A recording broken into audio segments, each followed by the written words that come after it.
Hello, good evening from I was going to say sunny England. It's not so sunny anymore since it's 8 o'clock now, but it has at least been sunny today. Hello. So we're here for our weekly Facebook live show here in the group. And today we're talking about money. And without a doubt, this is the biggest, thorniest issue when it comes to any major lifestyle or career change and transition, and also in terms of potentially setting up a business. So I think it's such an important topic, and I'd love to talk to you guys about a few of the different dimensions and potentially answer some questions and see how we can sort of sort through this little topic. But first of all, hopefully you know me by now, but let me introduce myself to the new members of the group. My name's Anna Lundberg. I'm the founder of One Step Outside, where we help people create businesses and really a bigger lifestyle around that. Hello, Serena, I see you. I think the Facebook app has updated, so I've got this new beautiful image of Serena popping up with a green comment, so that's going to be fantastic. I can even add her if she wanted to say something, so let me know, Serena, if you want to come on here and share your story of money. But anyway, as I was saying, I got distracted by the bright green comment at the bottom, but thanks so much for saying hello. So it's all about building a lifestyle and not just a business. And that's incredibly important. And actually, I was doing a podcast interview earlier today where I was talking about getting out of your comfort zone and so on. And the interviewer asked me, oh, great. So do you think it's a good idea to take risks and so on? And to be honest, and this may be a bit of a surprise, my answer is no. So when I initially made my transition, certainly there was a lot of risk, although I was very lucky to have savings and a supportive family, friends, and also to very quickly get consulting work and so on. So from a financial perspective, it ended up not being such a risk, although I perhaps didn't know that at the time.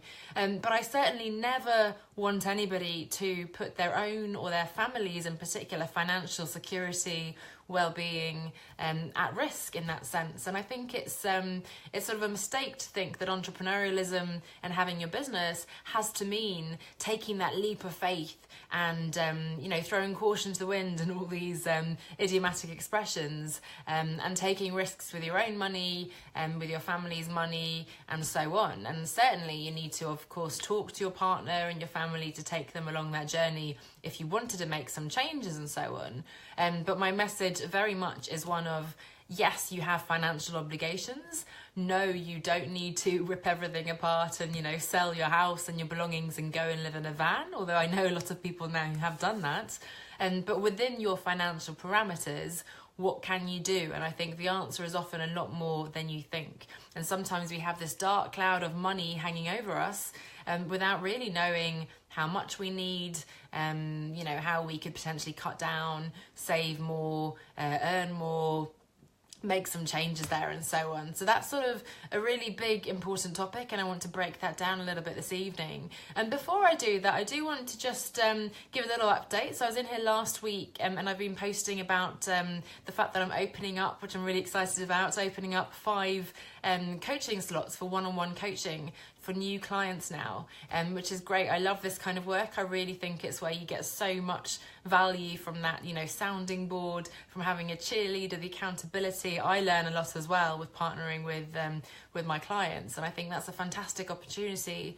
And for those of you who are in that space where, you've been trying things for a while and not quite making the progress that you wanted, or you want to really take your business from idea to really reality, or from reality to an even bigger reality, to really make it into a thriving business.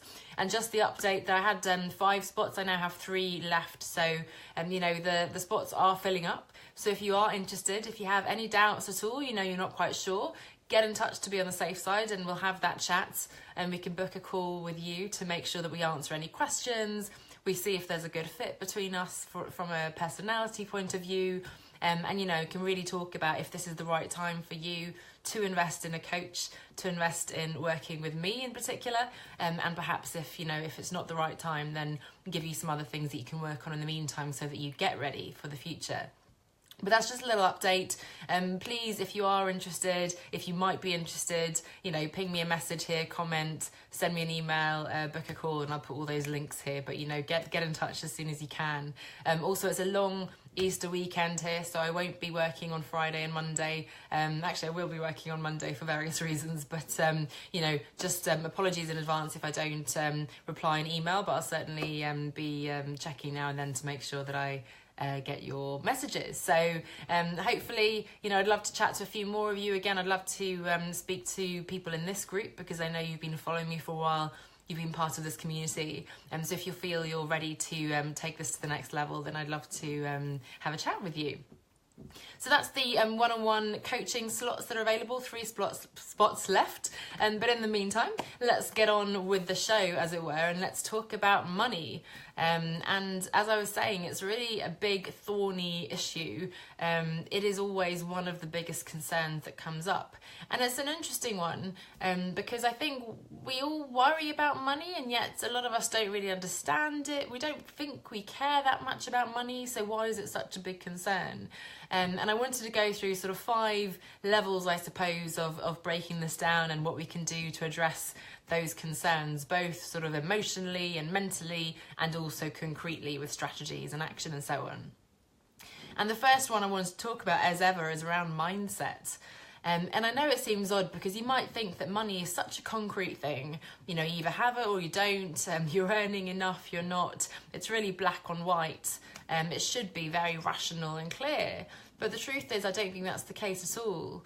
And I think a lot of us are carrying a lot of beliefs, which I talk about a lot, and stories that we've inherited perhaps from our parents, from our education, from our upbringing and so on, from our own past experiences. So maybe we've had a past failed business and we've invested in a coach before and it hasn't worked out.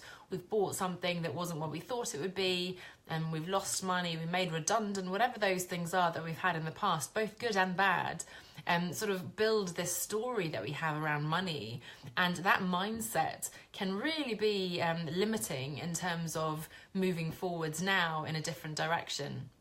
And so it's talking a little bit about those beliefs. It's everything from, and I talk about these a lot in terms of corporate work, for example, versus entrepreneurialism, let's say. Beliefs might be, I really need a stable salary. A corporate 9 to 5 is the best way to have that stable salary. Being entrepreneurial, having your own business is really risky. You can't earn a lot of money as a freelancer. It's always a struggle. 90% of businesses fail and so on. Some of those are maybe facts, but you really need to look at the details there to understand if it's true or not. And I think for every example, you can find a counterexample as well. But it's really important to be aware of what those beliefs are and to begin to question them. So if you want to freelance and you have that kind of story that, it's a struggle, you can never get a lot of clients, it's always going to be feast or famine, you can't charge more, and so on, then I would encourage you to question those beliefs. And you can do that by looking for evidence that disproves it, which I'm sure you will find. So talk to freelancers, find freelancers who are doing incredibly well, who don't have that feast or famine, who are charging high rates, who are choosing the projects and clients they want to work with, and so on. So for each of those beliefs, you can find counterexamples to help you break down those limiting beliefs and build a different kind of story. And again, sometimes these may be beliefs inherited from our parents who've grown up in a different generation, a different economic climate, a different class sometimes, although those class journeys aren't quite as stark as they used to be, but very much in terms of how the job market has changed, pensions and finance and so on is very different now. And it's understandable that it's hard for them to get their heads around the situation now, and also for us since we've grown up with that kind of parenting and those messages. But I think it's incredibly important that we do that. And again, as strange as it sounds, we have a lot of power and control over our thoughts and our beliefs. So if we want to believe that it's really hard to freelance and we're never going to earn any money and so on, that's fine.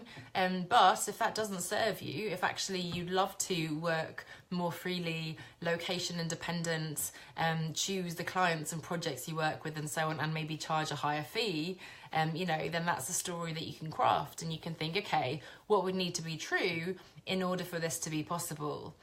So it's not to say that you can just magically say, oh, I'm going to charge all this money and earn loads of clients and projects and not do any work. No, of course, it's still hard work and so on. But there are steps then that you can take, and it's just crafting that new story and seeing how to get there.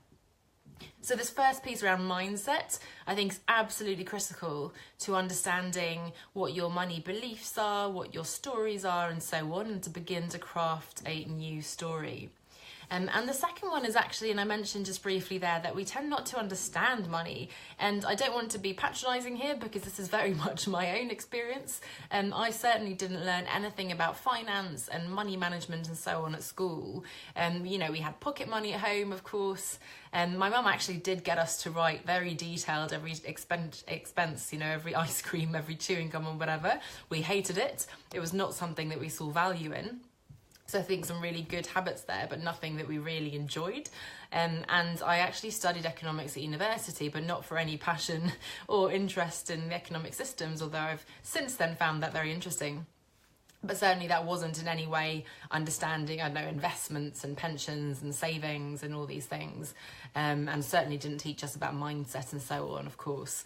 So I think education is incredibly important. And again, I think perhaps partly because of the stories, because of maybe your parents have argued about it, or, it was always your dad perhaps in a traditional coupling of the past who dealt with it. It wasn't the mother, or, whatever that sort of background is. You haven't needed to, you haven't wanted to understand all these things. And in fact, as an employee, we don't really need to, because we get a salary every month, they take the tax, it's a lot of money if you're in a good corporate job, and ta-da, that's done, and you have your spending, and you don't really have to look at sort of what's going out of your bank account and what's going in, and you assume there's a good pension and so on. Even in that situation, by the way, we probably should be learning more and understanding and questioning and making sure that we're building the right sort of personal investments and savings and so on as well. However, even more so when you start your own business and when you're working as a freelancer and, consulting, coaching, whatever you're doing, you suddenly have that full sort of control, power, freedom, which is partly good and partly a little bit scary.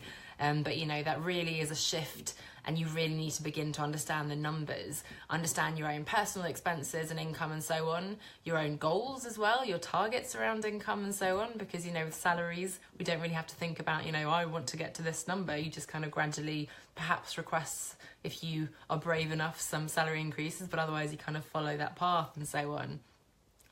So really there, in terms of education, I think rather than leaning back and getting stressed about it and thinking, I don't know anything about it, and best, to sort of put your head in the sand, certainly if you're going to be making a big change, if you are concerned about money and so on, I'd really recommend that you start, there are some magazines you can buy, some blogs, some forums, and follow some influencers in that area and so on, listen to podcasts, and I'm sure, I guarantee, and again, this is my experience, you'll begin to understand, choose a particular area, but you'll begin to understand, the kind of investments that you might want to be considering, and whatever it is that you're sort of struggling with at the moment.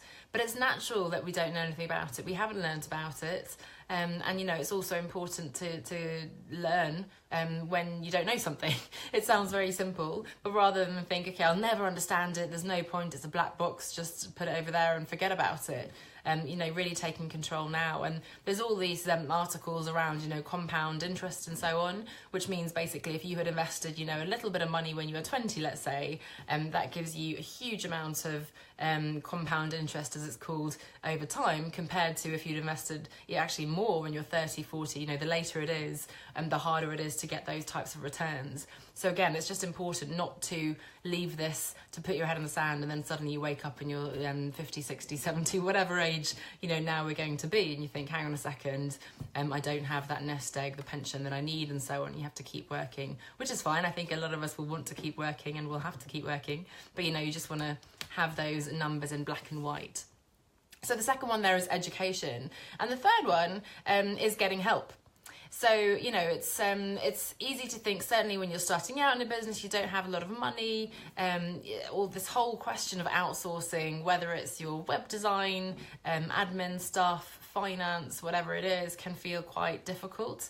But you need to think of some of these things as investments rather than expenses, and certainly getting expert help. And it depends on, kind of what head you have for numbers and so on.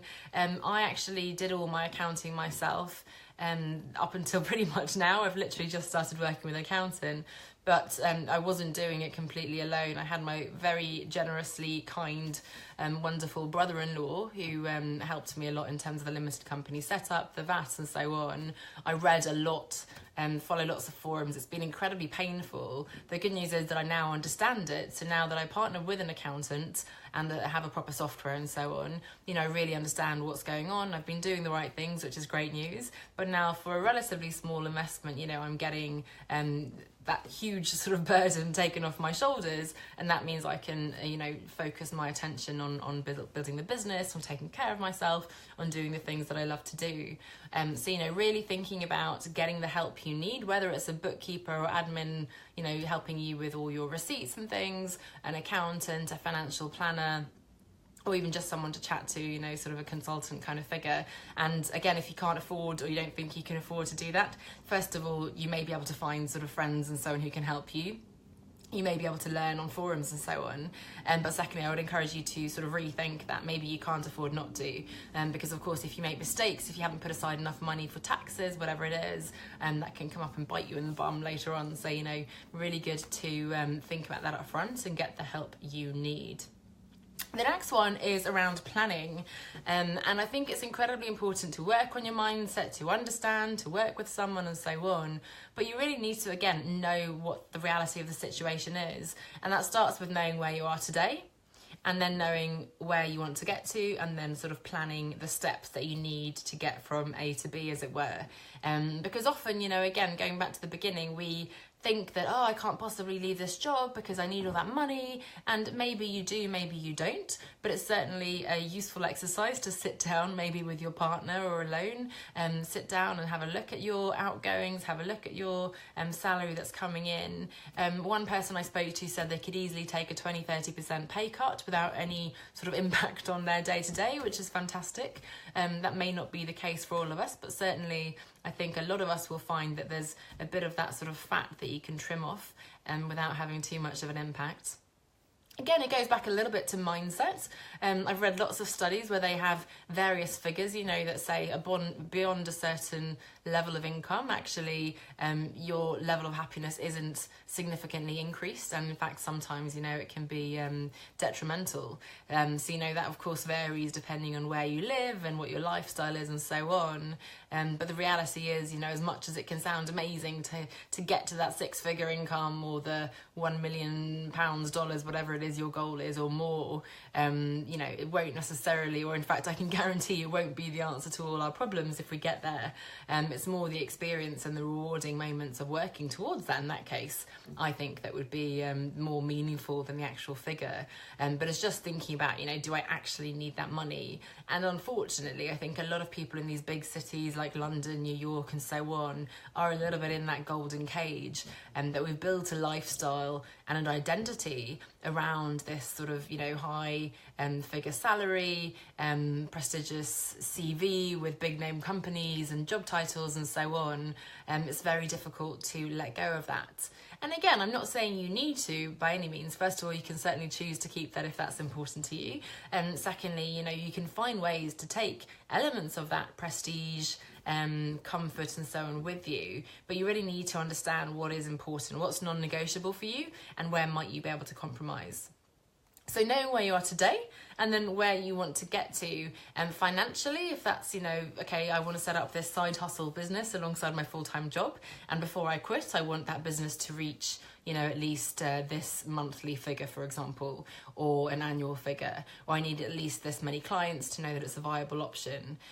Whatever that is, it's totally up to you to define that. So some people are happy with, just reaching sort of a bare minimum level of sort of break even, whereas others are like, no, I have this 6-figure salary, I'm not going to leave unless my business is giving me that same salary. Completely up to you. As you know, if you've been following me for a while, I'm all about defining what success looks like to you. So, work out what success looks like for you financially, career-wise, business, and then work with those parameters. But the important thing is to know where you are today, know where you want to get to, and then you can plan if you need to cut down on your spending. If you do need to move, you can sell stuff on eBay, cut down all those things. Like I always joke about these, my friend works at Spotify, so I always say, turn off your Spotify subscription, drink less Starbucks, all of those things.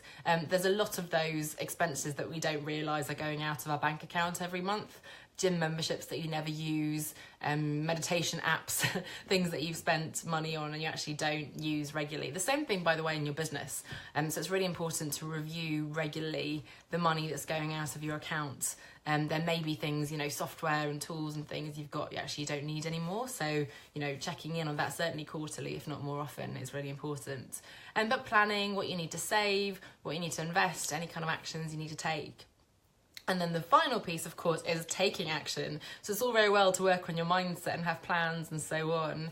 But the next one is that you actually have to do what you've planned to do. So that is saving the money, cutting down on your expenses, learning, perhaps having a plan for learning about investments, ETFs and index funds and whatever it is that you're interested in learning about, and taking the steps that will get you to where you want to be. And some of those steps will be financial, other steps will be to do with building your business, getting clear on what it is you want to do, maybe working with a coach or mentor to help you get there, but actually taking that action, holding yourself accountable, having a clear goal for 6 months from now, I want to be here, 12 months from now, whatever, but having that plan is really important. So those are the 5 kind of levels in terms of mindset, education, getting help, planning, and action, taking action, implementing your plan. So I hope that sort of sparks some little thoughts, maybe encourages you to go off and take a look at your numbers, to find an accountant, to speak to your partner, to save some money, whatever it is. Before finishing, I wanted to sort of take a bigger view of this, but maybe, and a step back. In terms of, one of the big questions people ask me is like, okay, is it better to quit my job and go cold turkey and, put a lot of pressure on this business to really focus myself and get that working? Or is it better to have it as a side hustle, alongside the full-time job? And it's tricky to answer that, of course. But unless you have a lot of savings and confidence, and hopefully at least some kind of validation that this business has potential, and you think, you've tested a little bit, in that case, yes, maybe you can quit and go for it full time. Certainly if you can cut down your expenses, if you can live for free, or, with friends, with family, if you can maybe do some other work on the side as well. In the meantime, if you have at least 6 months of savings, we usually say that you can live comfortably on, that could be a possibility. However, the risk with doing that, and I've seen it over and over again, is that people, they start off really euphoric and excited, like, yeah, I'm not worried about money, it's no problem, I've got 6 months. And then very quickly they get nervous and tense about it and think, I have no money coming in, what's going on? And that's a very dangerous place to be in, because emotionally, again, from the mindset perspective, unfortunately, that's completely counterproductive. And it means that instead of you going out there and, creating content and speaking to clients and growing your business, you're stressing about it, and, you're probably applying to jobs a little bit here and there, and you're tempted back into sort of what you just escaped. So yes, if you have that safety net, if you can live cheaply, if you have a lot of savings, if you have a validated business idea, or if you have another way of bringing in income, I often say that, consulting, for example, or freelancing a few days a week would be ideal to have kind of sort of easy money coming in. So as little effort as possible and with as much money coming in as possible, going down to part-time, for example, that could be an option, but some way of bringing in that money. And also then I would really say that the best thing is to, although this maybe is not good news to you, to build the business alongside your full-time job. And I'm seeing a comment there from Serena saying that 6 months is actually too short, and having at least 1 full year plus, an income coming in really reduces stress. And I think that's a great point that Serena's making. And I interviewed Serena in one of the Fearless Fridays interviews. I'll see if I can find the link and put them in for you, because she makes some fantastic points around validating that business idea and really seeing, okay, for her, it's about sales. Have you sold your product to at least 10 clients? If you know how to get 10 clients, you'll know how to get 20 to 50 and so on. And it's about validating that business idea before you launch, into the unknown and go out there. And I think it's a great point that, 6 months is the usual figure that people give. But, the other thing about a business is that you need to be able to invest in it. And as easy or as cheap it is, I suppose, in terms of having minimal costs of, website hosting, and you don't need to have a big storefront and so on. First thing when you start, you don't need an office, a team, and so on. You do still need to invest in order to grow your business. And a few weeks ago, we talked about having that investing mindset, investing now rather than later. And it's not to say you need to go out there and spend £50,000 and so on before, you've proven your idea and so on. But you do need money to promote your business, to support that business, to grow it, and to support yourself. So I think, absolutely, if you either have a full-time income or you have a part-time income and you have a lot of savings then, which is a big ask to have a year's worth of savings, I think. Some of us, again, maybe are lucky in terms of coming from a job with a very big salary that you've been able to save that money. But maybe you don't want to work through those savings, in which case you'd rather keep that for a later time. So again, you may think when you're quitting and when you want to go out there and start your business, you're fine, you're confident, there's no problem. But I guarantee you that those thoughts will start creeping in. You'll begin to have doubts, and that stress, unfortunately, isn't going to help further down the line. Now, of course, the downside of having the full-time job, and I was just speaking to someone today, who had was saying he was working 200% already in his full-time job and so on, is that it can be tricky, of course, to find that extra time to build a business. We already have our friends and family. We want to look after ourselves, our well-being, our current jobs, everything else we want to do. However, it all comes down to what you want, and is that really important to you?